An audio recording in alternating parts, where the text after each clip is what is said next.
Welcome to UBG Bytes, where we break down the latest in tech and security into bite-sized chunks. Today, we're exploring some fascinating ground covered in the inaugural 2025 Quantum Index report. Yeah, this report, it's quite something. It really goes deep into the current state of quantum technologies, focusing especially on quantum computing and networking. It's built on data pulled from, well, everywhere, academia, industry, government policy circles, and it tries to give a pretty unbiased view of where things actually stand. And I think for anyone listening who's in the technical weeds, the security fields, red teamers, vulnerability experts, researchers, this report feels incredibly relevant right now. It really hits home how quantum is moving out of just theory and into, well, actual hardware, Yep. engineered systems. Exactly. They're calling it the second quantum revolution. It's all about our newfound ability to actually manipulate things like individual qubits, entangled photons, real physical control. So the report aims to give that clear, data-driven picture. That's the goal. It's not just an academic exercise anymore. Understanding this landscape, it's becoming essential for figuring out future security risks, planning tech roadmaps, all of that. Okay, so let's start where the report does, with the core hardware, the quantum processors, or QPUs. It says there are over 40 commercially available QPUs right now, from about 24 makers. That sounds like, well, a lot. It really does. It feels like we've hit some kind of turning point. The U.S. is currently out front, both in the sheer number and the variety of these commercial systems. China's second, though the report does mention their commercial QPUs tend to be, let's say, smaller or lower performance compared to what's available from the U.S., based on public info anyway. But it's a global effort, right? Not just those two. Oh, absolutely. Look, bigger picture. The report tallies over 160 QPUs that are either prototypes being planned or already commercial. That's from nearly 80 different manufacturers across 17 countries. It's a real race. That intensity, you can see it in all the different technical paths people are taking, the modalities, as the report puts it. Exactly. It's definitely not a settled field yet. Superconducting is still the big one, commercially. Something like 40% plus of the market. They're fast, good gate speeds, potentially high qubit counts. But the catch is the cooling. Serious cryogenic requirements. Right, that's a major engineering hurdle. And the report mentions some specific efforts within superconducting to tackle challenges, like error correction. Things like cat qubits from Amazon and Alice and Bob, dual rail from Quantum Circuits, Inc., fluxonium from Atlantic Quantum.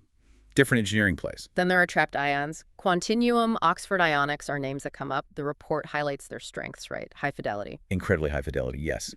Great coherence times, good connectivity between qubits, too. The trade-off. Gate operations are generally much slower than superconducting. So different strengths, different weaknesses. What else? Well, there's progress in other areas, too. Photonic systems using light on integrated circuits. Neutral atoms, they look promising for really scaling up qubit numbers, though fidelity and speed are still developing fast. Electron spins, they have long coherence, and, interestingly, might mesh well with existing semiconductor tech. And NV centers in diamond, which have this really neat potential to work at room temperature. Room temperature. That would be a game changer. It certainly would simplify things. And you've also got Microsoft still pushing on Majorana qubits. Yeah. Very exotic physics involved there. The report does note there's still some scientific debate around them, and they haven't quite demonstrated a stable, usable qubit yet publicly. It just shows how many different bets are being placed. No single clear winner yet. Not at all. And the report also mentions annealers, like D-Waves machines. They're kind of a distinct class. Right, they're not universal gate-based computers. Exactly. They use an adiabatic approach, really good for specific optimization problems. They boast huge qubit counts, 5,000 plus. But their applicability is narrower, and the report kind of suggests they're becoming a bit marginalized compared to the universal gate-based systems everyone's chasing. And NMR, nuclear magnetic resonance. Practically phased out now for QPUs. It was important early on for research, but not really viable for scaling. Okay, so with this, this explosion of different QPU types, how does anyone actually compare them? The report talks about benchmarking challenges. Yeah, and it's a huge challenge. The tech is just so early stage. You've got all these fundamentally different physical systems, and there's no single universally agreed upon set of metrics that really tells you the whole performance story across all these different types. The report had a good analogy for that, didn't it? Like comparing race cars. Yeah, exactly. Like trying to compare a dragster, a Formula One car, and a rally car just by looking at, say, horsepower or torque. It doesn't tell you how they'll actually perform on a specific track or task. You need the right test for the right car. or the right benchmark for the right QPU application. Precisely. Eventually, we'll need solid application-level benchmarks. But right now, the report says we rely on a mix. They break it down into categories. Physical metrics, like qubit count or fidelity. Combined metrics, like IBM's quantum volume, and then those aspirational application-level benchmarks. And that raw qubit count number, it can be really misleading. Oh, definitely. The report points to IBM's Heron processor. Fewer physical qubits than their older Condor or Osprey, but engineered for much better connectivity and lower error rates, making it perform better on certain things. Quantinuum does something similar, focusing on high performance from fewer but very high-quality trapped ions. Quality over quantity sometimes. Fidelity is just so critical, especially the 2-qubit gate fidelity. That's where most errors happen in a quantum computation. And who's leading there? Trapped ions are generally showing the highest fidelities currently. In the superconducting camp, the report points to Google and IBM's Heron R2 system as being class leaders for gate fidelity. Then there's speed, gate speed. How fast can you actually do the operations? Right. Superconducting systems are typically the fastest here. IBM and IQM Garnet are mentioned as leaders for 2-qubit gate speed in that modality. Trapped ions, because of the physics involved, are inherently much slower in their gate operations. It's a different timescale. Okay, now this next bit from the report feels particularly relevant for our audience working in security. Error correction. Yes, this is the absolute cornerstone for building fault-tolerant machines, the kind you'd need to actually break current encryption standards. And the report flags a really significant announcement from Google back in December 2024. They reported operating below the surface cone threshold. Below the threshold. Okay, unpack that. What does that mean practically? It's a critical milestone. It means they've shown that for their system, using a specific error-correcting code like the surface code, adding more physical qubits to encode one logical qubit actually decreases the overall error rate of that logical qubit. So the error correction is actually helping more than the errors introduced by the extra qubits? Exactly. Before this point, adding more qubits often just added more sources of error. Crossing this threshold demonstrates a clear physical path towards scaling up, towards building logical qubits that are significantly more reliable than the underlying physical ones. That sounds like a big step on the road to fault tolerance. It is. It doesn't mean fault tolerance is here tomorrow, but it proves the principle works on a real device. And that directly impacts any timeline you might have for when large-scale quantum attacks become feasible. It makes the need for post-quantum crypto feel, well, more tangible. Good point. The report also touched on IBM's quantum volume metric. It did. QV tries to combine several factors, qubit count, fidelity, connectivity, into one number. It's had its critics, and validating claims can be hard. But the report does show it generally tracks performance improvements over time, at least for IBM's own systems. So many metrics floating around. Qubit count, fidelity, errors, speed. It's a lot to keep track of. Maybe we need a simple way to remember the key ones the report focuses on. How about QS or ARC? Q, F, or UG. Okay, what's the mnemonic? Let's see. Q for qubit count, remembering its limitations. F for fidelity, especially that crucial 2-qubit gate fidelity. E for error rate, closely tied to fidelity, and where that threshold news is key. R for roadmaps, what our company is planning for the future. And G for gate speed, how fast things happen. Qubit count, fidelity, error rate, roadmaps, gate speed. Q, F, R, G.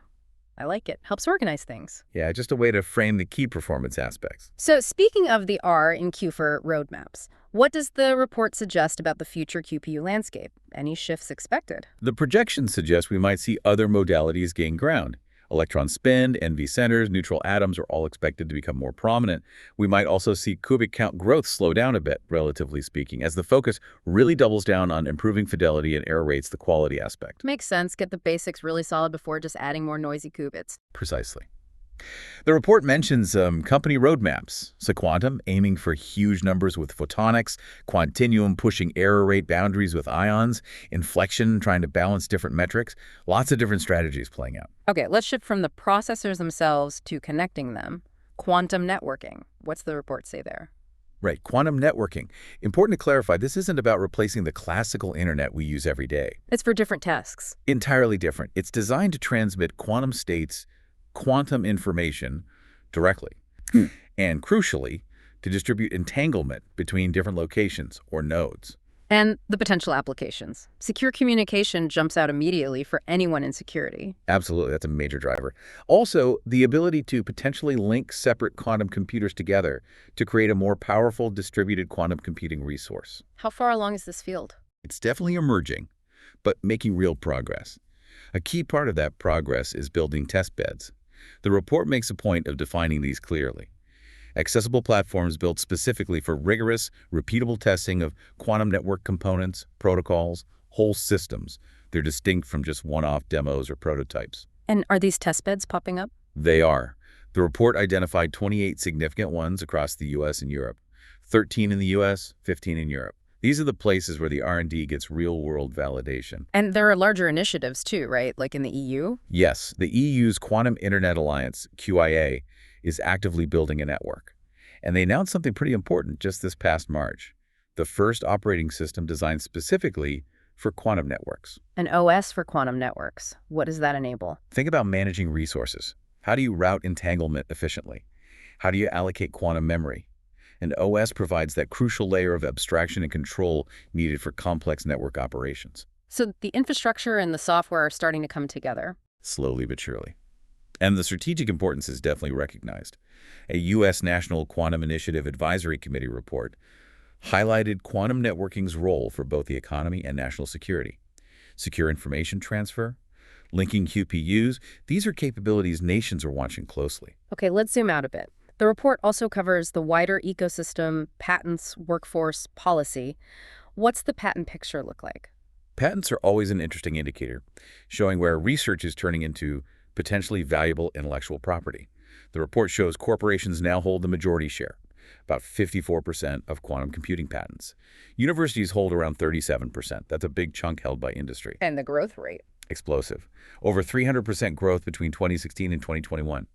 But what's really striking, especially thinking globally, is the geographic breakdown of recent filings. You mean China's lead? Exactly. The report states China accounted for 60% of all quantum patent filings in 2024. The U.S. was second, way back at 19%. And if you look specifically at quantum communications patents, the area most directly related to quantum security, China's lead, is even more significant. It suggests a very strong strategic focus there. What kinds of things are being patented? Key areas mentioned are error correction methods, which we talked about being crucial. Also, hybrid quantum classical algorithms and new materials or fabrication techniques for actually building the quantum hardware. And what about the people needed to do all this, the workforce? That's flagged as a critical challenge, globally, really. In the U.S., the report notes demand for people with quantum skills nearly tripled since 2018. That growth has cooled off a little recently, but the need is still huge. And it's not just physicists, right? Not at all. You need software engineers who can work with quantum algorithms, hardware designers, cryogenic specialists, material scientists. And critically for our audience, you need security professionals who understand the unique implications of quantum, both the threats and the opportunities for quantum-safe security. So national strategies are focused on building that talent pipeline. Yes, it's a major theme in the U.S. National Quantum Initiative, and similar strategies in Canada, Australia, the EU. They all emphasize workforce development. And things like quantum-as-a-service platforms actually help here, too, by giving more people hands-on access to real quantum hardware, which is great for training. Which brings us to the policy landscape itself. It sounds complex. It really is. You've got major national strategies everywhere. The US NQI, the EU quantum flagship. China's reported massive investment, around $15 billion estimated. Plus dedicated programs in the UK, Canada, Australia, the Netherlands, Ireland.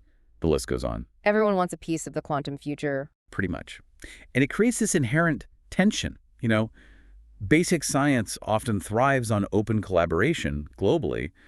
But quantum tech also has obvious strategic and security implications, which pushes nations towards, well, protecting their own advancements. Finding that balance between fostering innovation and maintaining security. That's the tightrope everyone's walking. And a really significant recent development the report highlights is the rise of export controls, specifically targeting quantum technologies. Export controls, when did that happen? Yes, recently, in 2024. The report notes the U.S., Australia, UK, Canada, and the Netherlands implemented coordinated controls. What does that mean for people working in the field, especially in security? It could impact the international flow of certain quantum hardware, software, or even expertise. Think about tools for implementing or testing post-quantum cryptography, or access to certain advanced QPUs for research. These controls could make global collaboration harder and potentially fragment the landscape. The report mentions countries are trying to figure out hybrid governance models, ways to encourage domestic tech growth while managing how it spreads internationally. It's tricky. The report also looked at corporate communications, like earnings calls. Yeah, is another way to gauge how seriously the business world is taking quantum. And the mentions of quantum computing in places like press releases and earnings calls have shot up, especially since about 2022. Earnings call mentions alone grew 6 times between 2016 and 2024. Companies like IBM and NVIDIA are talking about it much more frequently. So it's moving from the lab into boardroom discussions about potential impact and competition. That seems to be the trend, yes. A growing recognition of its potential, even if large-scale commercial applications are still mostly down the road. Okay, one last area the report touched on, public perception in the U.S. Right. And maybe unsurprisingly, public familiarity with quantum computing is kind of split. People either know very little or they've had significant exposure. Not much middle ground. And for quantum networking, almost half the U.S. public reported having basic or no familiarity at all.